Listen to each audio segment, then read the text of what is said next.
everyone. This is Professor Veerappa Chikkagowda from Cambridge Institute of Technology. So in this video lecture series, we are going to understand 8051 serial communication, that is basics of serial data communication. In the previous videos, we discussed about 8051 timer. Now in this video, we are going to discuss about serial communication and assembly codes and C codes for transferring the characters serially and receive the characters serially. So let us see the basics of serial data communication. So here we need to understand the data are transmitted to a source and destination with two methods, that is serially and parallel. So in that case, we need to choose which method is better for longer distance and smaller distance. So let us see the basics of the communication, that is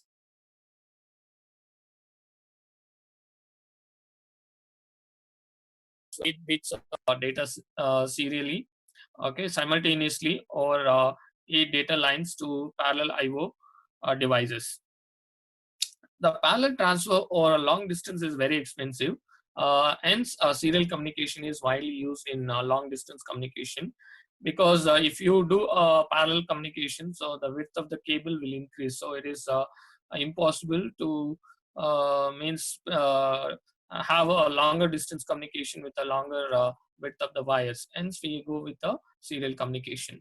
So in serial data communication, the 8-bit data is converted to serial bits using a parallel in serial out shift register, and then it is transmitted over a single data line. So as we know that 8051 is having 8 lines of parallel IO devices. So data initially it is sent as a 8-bit. So then it is converted into a bit, means a serial bitwise through parallel in serial out shift register. That we need to understand. So the data byte is always transmitted with the least significant bit first. So this is how we can differentiate the serial versus the parallel data transfer. In the serial data transfer, only one single wire is required from sender to the receiver. In parallel transfer, we require more number of wires. So if it is a 8-bit transmit, means transmission of the data, if you want to do, so 8 wires we require. So if you go on increasing the parallel data width, so the width of the wires also increases. So it is more expensive when you want to transmit data parallelly. So serial data communication is more reliable when distance is very long. For example, the telephone lines. So serial data communication uses two methods. Synchronous method transfers block of data at a time. Asynchronous method transfers a single byte at a time. Block of data is different, a byte at a time is different. So normally in serial data communication, we use asynchronous method of data transfer, so that a byte at a time will be transferring the data. So it is possible to write software to use either of these method, but programs can be tedious and long. So there are special IC chips made by manufacturers for the serial communications. UART is the one. In that you are going to transmit the data serially using your chip. So that UART stands for Universal Asynchronous Receiver Transmitter. Even we can transmit the data using the USART, Universal Synchronous Asynchronous Receiver Transmitter we call. So let us see about the asynchronous serial communication and the data framing. So the data coming in at receiving end of the data line in a serial data transfer is all zeros and ones. That we need to understand. So whatever the values you are sending is with respect to zeros and ones in serial data communication. So whenever you are transmitting information, so it should be converted into zeros and ones. That you know that when you are writing a code, if you want to dump that into a chip, so it should be converted into a hexadecimal. That is, hexadecimal is nothing but again a binary representing the information in terms of zeros and ones. So it is difficult to make sense the data unless the sender and receiver agree on set of rules or protocol on how data is packed, how many bits with the character, and when the data begins and ends. So whenever you want to achieve communication between the source and the destination, so it is very important to set up rules or a protocol when you are sending information or receiving information between the source and the destination. So we need to follow those protocols, then only we can have a reliable communication between the sender and the receiver. So asynchronous serial data communication is widely used for character-oriented transmissions, while block-oriented data transfer uses the synchronous method. That you know that.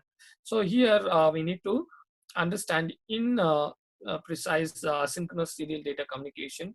So how we can do data framing and all with a set of rules so that we can achieve a reliable transmission. So let us see that how we can frame data so that from the sender and the receiver, we will be achieving a reliable data transmission. So in the synchronous method, asynchronous method, each character is placed between the start and stop bits. This is called data framing. In data framing for asynchronous communications, the data such as a ASCII character are packed between a start and stop bit. So now we know that ASCII characters, it is 8 bits. We will be representing either numbers, alphabets, or any alphanumeric characters will be represented by ASCII character, that is 8 bit. So those characters, if you want to transmit, so we used to have a start and stop bit. So the start bit is always 0 and the stop bit is 1. So in the following figure, the ASCII character A is framed between the start and the stop bit. So we can see that how exactly a single character can be transmitted by doing a data framing. So note that LSB is sent out first. Always if you are sending a 8-bit character, so the least significant bit will be sent first. So data framing, this is a method we use in asynchronous data transmission. So this is an example how exactly character A is framed. So here if you see that A in hexadecimal is 41. So it is represented as 0, 1 followed by 2 zeros, and 1 is 3 zeros and 1. So this 8-bit character or the data is it is stuffed between the stop bit and the start bit. If you are not transmitting the data, then the bit will be 1, indicating a mark. If you are starting the transmission of the character, then start bit should be 0. So similarly, if if you are not sending any information after the one character, so space we indicate it as a 0. So stop bit indicates 1. So this is how we are going to do our data framing for asynchronous method of data transfer. One stop bit, one start bit will be embedded with 8 bits. Total 10 bits will be transferred serially. So this we need to understand. And once if you understand this, and we are going to use RS-232 standards for transmitting this data from 8051 microcontroller to the PC. So in that, we need to understand the standards of RS-232. So this particular standard is used in compatible among the data communication equipment made by the various manufacturers. So an interfacing standard called RS-232 was set by the Electronics Industries Association in 1960. The RS-232 is widely used as a I/O interfacing standard. Since the standard was set along before advent of logic family, its input and output voltage levels are not TTL compatible. Means when ICs were introduced, we used to have a TTL compatibility. TTL means transistor-transistor logic. There means terming a logic 0 and logic 1 depends with the what is the analog voltage you are going to give. For example, 0 to 0.8 will be considered as logic 0, and 2.8 to 5 volts will be considered as logic 1 in TTL. But when RS-32 standard was made, so in that making zeros and ones with analog was different. So in RS-32, logic 1 is represented by -3 to -25 volts and referred to as a mark, while logic 0 is represented by +3 to +25 volts and referred to as a space. So this representation was used in RS-232 standard. But when you are interfacing this any 8051 microcontroller with a PC, with ICs, whatever you are using with TTL compatibility. So in order to achieve a proper communication between PC and the microcontroller, so we need to have a a bridge between the TTL and RS32. So for that, we are going to use MAX 232. So that acts as a line driver, we call. Our voltage levels will be converted TTL to RS32 standard, RS32 to TTL. So for this reason, to connect any RS32 to a microcontroller system, we must use a voltage converter such as MAX 232 to convert the TTL logic level to RS232 voltage levels and vice versa. So these we call them as a line drivers. So MAX 232 acts as a bridge between RS232 and the TTL. So that we need to understand. So this is a pin configuration or the pin connector, 9-bit connector we call for RS32. So this is what we use for transferring the data serially from PC to 8051 or 8051 to PC, vice versa. So these are the pin 9-pin signals we use in RS232. So these are the standards we use in 9 pins. So let us see the data communication classification. So how exactly you are going to transmit the data from source to destination. So the correct terminology classifies the data communication equipment as DTE, data terminal equipment, refers to terminal and computers that send and receive the data. So this is with respect to the terminal equipment we call. One more is that is data communication equipment refers to the communication equipment such as a modem. So in some communication we require to convert one form of the information into other form. So in that case we use a modem. So modem stands for modulator and demodulators. So modulators are required at the transmitter end and demodulators are required at the receiving end. So if you are using modems in a communication, then we call it as a data communication equipment. If you are not using these modems, then we call it as a data terminal equipment. Direct transfer will be done through a source and the destination. So here in this picture, you can see this DTE is mentioned in both the blocks.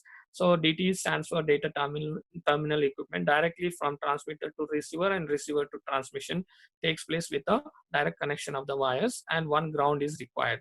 But in data communication equipment, we require modems between the source and the destination.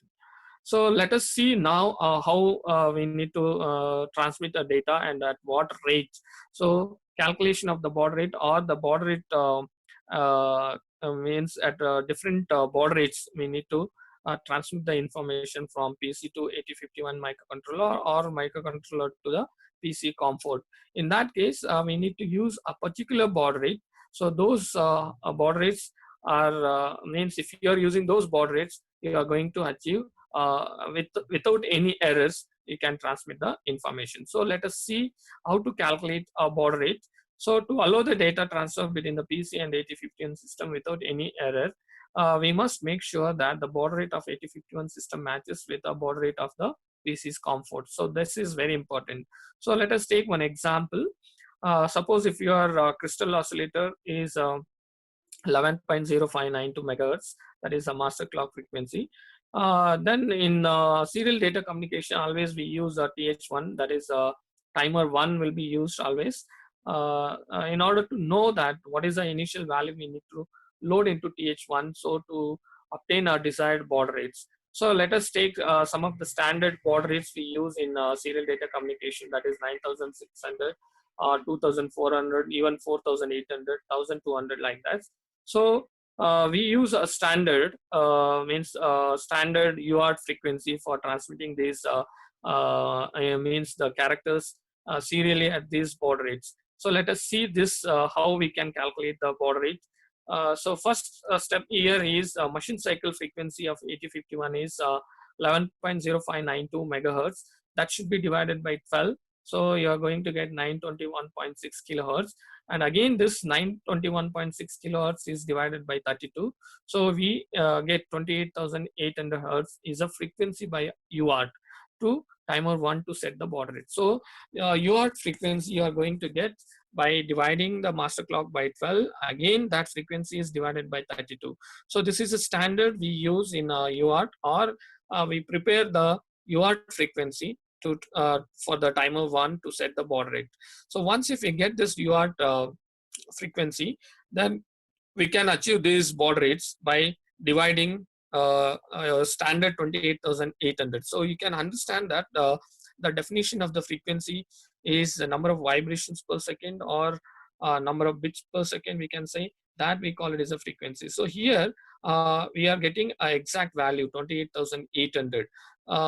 This indicates 28,800 hertz means 28,800 information per cycle, that we need to understand. So many information per second, or you can visualize it as a number of bits per second. So that is a frequency set by the UART. So again, if you want to divide this frequency, then we can achieve different baud rates. That is 9,600 if you want to achieve. So let us see that if you want to achieve 9,600, so we need to divide it by 3. So if you divide 28,800 by 3, so you are going to get 9,600 hertz, means so many information per second. So if you are achieving, if you want to send the information at 9,600 baud rate, so we need to load the TH1 by -3. So otherwise, if you convert the 2's complement of the -3, so you are going to get FD in hexadecimal. So if you load this, you are going to achieve 3 counts actually, FD, then FE, FF. So that you are going to achieve 28,800 per second itself. But you are dividing it by 3. So TH1 should be loaded with FD. So that is going to have 3 counts. That's it. So suppose if you want to have 2,400 baud rate. So in order to get that, you need to divide the UART frequency, that is 28,800 by 12. So you are going to achieve 2,400 baud rate. So -12. So total 12 counts we need to achieve. So we need to load TH with a F4. So from F4, F5 till FF, so you are going to have 12 counts. You are going to achieve 2,400 baud rate. Similarly, to have 1,200, so we need to divide your frequency 28,800 by 24. So you are going to get 1,200 baud rate. So in order to achieve this, TH1 should be loaded with -24. Otherwise, in hexadecimal, you can load E8. So that from E8 to FF, you are going to achieve 24 counts. That multiplied by 1,200, you are going to achieve the UART frequency for the data transmission. This is how we need to calculate the baud rate. In the problem statement, if they ask you to have different baud rates, so accordingly we need to choose the value of TH1. So let us see the pictorial representation, how exactly you are generating a UART frequency for the timer 1 to set the baud rate. So here, whatever the means exactly, we use 11.0592. That is a fraction of this frequency we use, so that after dividing it by 12 and 32, you are going to get a exact whole number, that is 28,800. If you use other than this crystal frequency, here you may not get exact baud rate. That is why we are using this fraction of the crystal oscillator frequency, so that you are getting an exact value 28,800. That's why we use 11.0592 megahertz frequency. First it will be divided by 12, we get a machine cycle frequency of 921.6. Again, this if you divide by 32, you'll get a whole number 28,800. So this is used to set a baud rate for the timer 1. So here this table indicates you the value to be loaded into TH1 whenever you are transmitting a character at these baud rates. And either means in the problem statement, if they give you a particular baud rate for 9,600, if you want to send a character, then TH1 should be loaded with a -3 decimal, otherwise hexadecimal FD. So if you remember this, it is easy for you to write a code with the desired baud rates. So let us see the SBUF register in a serial communication. It is very important. We call it as a serial data buffer register. So whichever the character you are going to transmit, it should be in the SBUF register. Either you want to transmit or if you want to receive. So SBUF will contain a serial data buffer, we call. So it will contain that character. So let us see about SBUF register. It is a 8-bit register used only for serial communication. For a byte data to be transmitted, okay, through a transmit line, it must be placed in the SBUF register. So whatever the character you want to transmit, so that character should be loaded into a SBUF register. That we need to understand. The moment a byte is written into SBUF, It is framed with the start and stop bits and transferred serially by the transmit data line. So this we need to understand. So data framing will take place automatically. So when a character to be transmitted should be loaded into SBUF. So SBUF holds a byte data when it is received by the 8051 receive data line. This is also very important. So whenever you are receiving a data from the external device, so that will be received through RxD line of your 8051, and that will be loaded into a SBUF. Means SBUF will hold that data. When the bits are received serially by the receive data line or the pin, the 8051 deframes it by eliminating the start and stop bits and making a byte out of the data received, and then placing it in the SBUF. This is how we are going to use a SBUF register. And one more thing we need to remember, SBUF will be used like your normal register for reading and writing.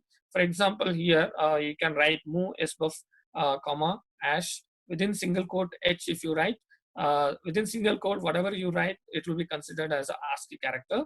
So if you are writing as H, means you are writing into a SBUF, means you are loading a character into SBUF.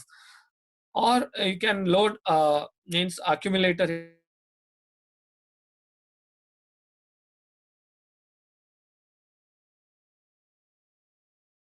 You can read the SBUF, means whatever the content SBUF is having, that you can load into a accumulator. That is also will. So one more example they have taken, D, a character D ASCII D is loaded into SBUF. So here you need to understand SBUF is a 8-bit register. Either you can read or write using following instructions. So now very important, SCON register. SCON register stands for serial control register. So it is used to control the serial data transmission. So let us see about the means SCON register. So SCON is again a 8-bit register used to program the start and stop bit and data bits of the data framing, among the other things. So this is the structure of the SCON register. So it is a 8-bit register. You can see the least significant bit is RI, stands for the receive interrupt. TI stands for the transmit interrupt. RB8, TB8, we will not use this for our serial communication. And this means it is out of our interest. REN is stands for receive enable. SM2 is used for multiprocessing. SM1 and SM2 together, they are going to define the different mode of operation of the serial communication. So let us see this individual bits which are responsible for for the serial control register. So SM0 and SM1 together, they will represent serial port mode, means different mode of operation. So SM2 we are not using, it is used for multiprocessor communication. REN stands for the receive enable. If it is set, so you are going to enable the reception, means if you are receiving a data, so we need to enable this. If you are doing only data transmission, then we need to reset it. So if it is cleared, it will do only transmission. So it will disable the reception. So TB8 not widely used, RB8 not widely used. TI, transmit interrupt flag we call, set by the hardware at the beginning of the stop bit mode. And stop bit mode 1 and cleared by the software. This you need to understand. Whenever you are transmitting data, if it is transmitted, it is set by 1, indicating a data transmission is done.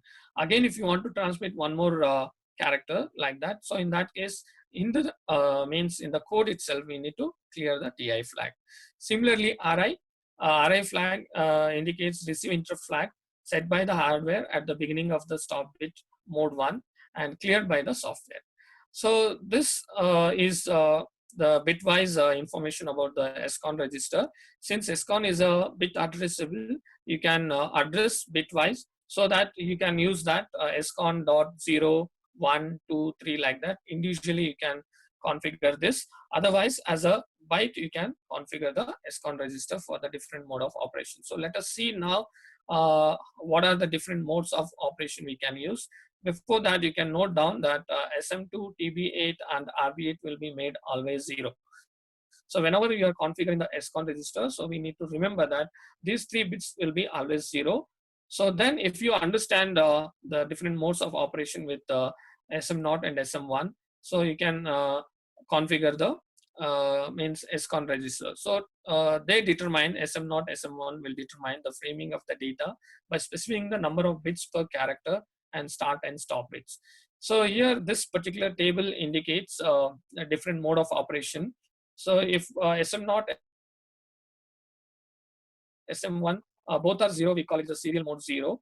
If it is 0, 1, we call it as a serial mode 1, 8-bit data, 1 stop bit, 1 start bit. So we are interested in this particular mode. So we'll concentrate on configuring SCON by using SM0 and SM1 with a 0, 1. So if you take 0, 1 in the SCON means SCON register and REN1, so you are going to get the value, 8-bit value as 50H. So normally we use 50H, we enable the receive, and we use a serial mode of data transmission with 8-bit data with 1 stop bit and 1 stop means the start bit. So 10 indicates here serial mode 2 and 11 serial mode 3. So we are concentrating only on mode 1. So you need to remember in your SCON register. Again, we'll go back here and you can see that in order to operate this in means mode 1 operation with REN1. If I set this 1, rest all are zeros, then I'll set this as 0, 1. So it becomes 0, 1, 0, 1, then all zeros. So this becomes 5 and 0. 50H is a SCON register configuration for mode 1, having 1 start bit, 1 stop bit, and you'll be transmitting 8-bit of data serially. And if you want to receive the data, then REN will be made 1. So this is how we can configure the SCON register for transmitting the data serially. So REN receive enable we call again.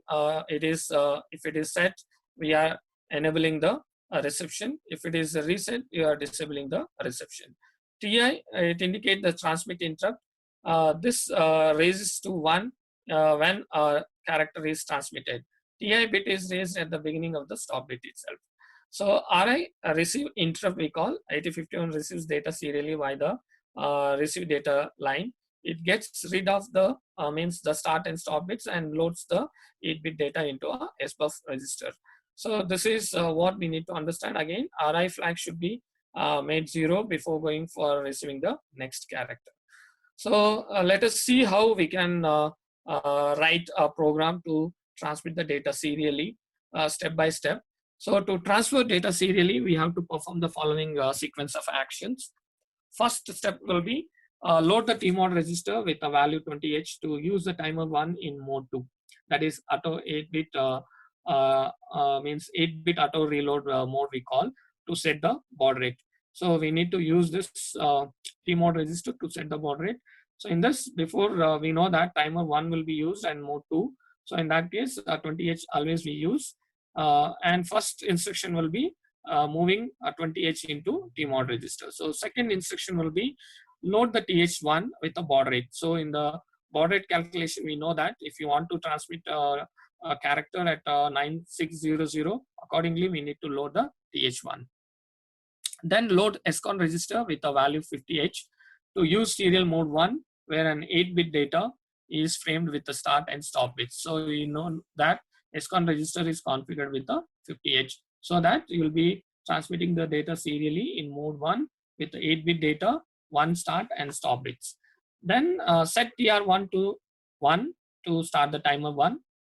Then clear TI with the CLR TI instruction to start transmitting the characters continuously.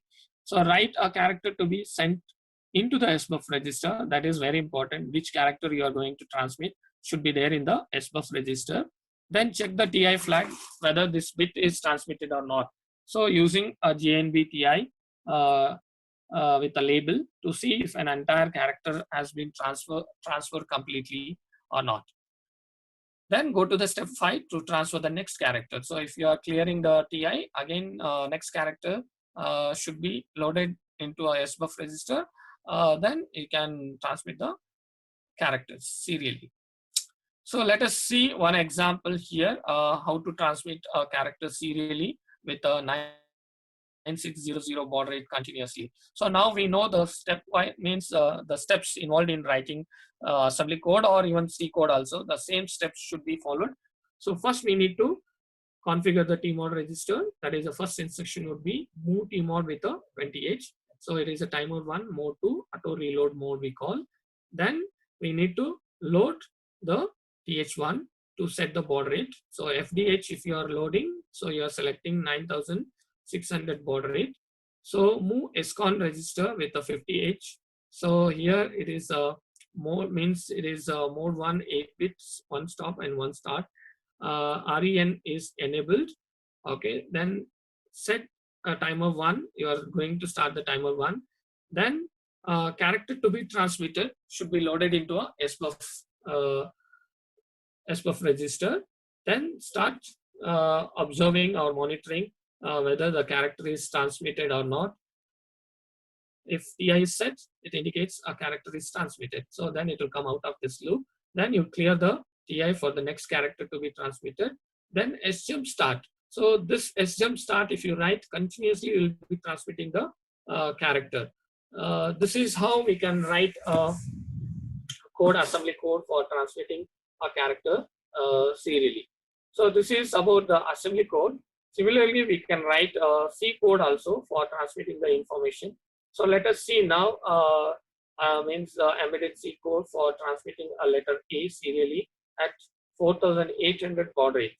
So the thing is here we need to understand about the header file what we are using in the C compiler. We use the REG 51.h. If you include this, so all the special function registers we can access, that is SCON register, tmod register. So if you want to access them directly, so you can use this header file REG 51.h. Then only we can access those registers. We can manipulate. We can use those registers. So that is the first instruction we need to use. Then while main while in this same thing, same procedure. Again, we need to configure the tmod register in order to operate in timer 1 and mode 2. Again, load the th1 with a value to set the baud rate. FA stands for 4800 baud rate. SCON register you are moving. 0x stands for the hexadecimal value. If you want to load hexadecimal value, so you should write 0x50. If you won't write 0x, then it is a decimal value. So set the timer 1 for transmitting the character at the desired baud rate. Then while 1 within the parenthesis, if you write 1, it is an infinite loop. Continuously you will be transmitting the characters. So wait for that. Which character to be loaded should be there in the SBUF register. Then continuously monitor TI with a 0. If it becomes 1, while loop will fail, then it will come out of the loop. When you come out of the loop, TI should be made 0. Then it continues. So this is how we can write C code also for transmitting data serially. So this is about how we are going to transmit character serially. So similarly, we can see in the next slide how we can receive the data serially. So while receiving, we need to be careful in REN. When you are configuring the SCON register, REN should be made 1 so that we can receive the data serially through RxD pin, and the received data should be in the SBUF register. That we need to understand. So to program 8051 to receive the data serially, we have to perform the following actions. So load the tmod register with a value 20h to use the timer 1 and mode 2 8-bit auto reload to set the baud rate. So load th1 to set the desired baud rate for the serial data communication. So load the SCON register with the value 50h to use serial mode 1, where an 8-bit data is framed with the start and stop bits, and set TR1 to start the timer 1. Then clear RI, that is using the instruction CLR RI instructions. Check the RI flag bit with the instruction. So continuously you monitor whether all the 8 bits are received. Then if RI is set, SBUF has a byte. All 8 bits will be there in the SBUF. Save this byte. You can take into accumulator or any other register. Then go to step 5, receive the next character again. So if you clear the RI, again it will be waiting for other character to be loaded into SBUF. So these are the steps we used in order to receive a character serially. So let us see one example again here, how to write assembly code for receiving a data. So same procedure, again tmod should be loaded with a 20h in order to operate in timer 1 mode 2. Again you load the value th1 here, -6 directly we have loaded. So here this is a decimal value you have loaded. Then SCON register 50h, set the timer, then observe the RI bit, whether it is set or not. If it is not set, so it will be receiving the characters. If all the means if all 8-bit is received, then it will be set. So it will come out of the loop, and 8-bit data will be there in the SBUF that you can transmit to any other register, accumulator or register. Then clear the means you can take that into a port pin, means which character you received. If you want to display, you can put it on the port 1 like this. Then clear the RI for receiving the next byte. Then SGEM year. So continuously it will be receiving a character on RxD pin. So this is how we can write assembly code for receiving data serially. So this is how we can understand how characters should be sent or received serially. So let us see one example through Keel software in a Microvision. So how we can transmit the data serially. So let us see through Keel software. Here it is there already. We are sending a character C continuously on the UART port. So the code is written ORG00H, again move tmod 20H, move TH1, 0FDH, 9600 baud rate we have selected, move SCON with 50H. Here it is a band rate it has become, it should be U, baud rate, you make corrections. So set bit TR1, move SBUF with a character to be transmitted serially. So continuously wait here for last bit to be transferred. So once it is transferred, TI will be set, it will come out of the loop. Then clear this SGEM start. So continuously you'll be transmitting this character on the terminal, that is your terminal or a display. So let us save this program and check for the syntax. So I'll do a translate and I'll build. You are getting 0 errors and 0 warnings. So code is perfect with the syntax. So let us debug, start the debug. And here you can open, means if you want to see the transmission, so you can select here the serial window we call. We need to go to view, select the serial windows in that UART1. So you'll get this window. So if you start executing this program, so you can observe the character is transmitted serially and continuously. So you can observe here, C, character C is continuously transmitting on the UART terminal. This is how you can send the information serially. Since we are sending C continuously, so you will be getting the characters like this on the UART window. So I think all of you understood how to transmit data serially and receive the data serially using serial data communication.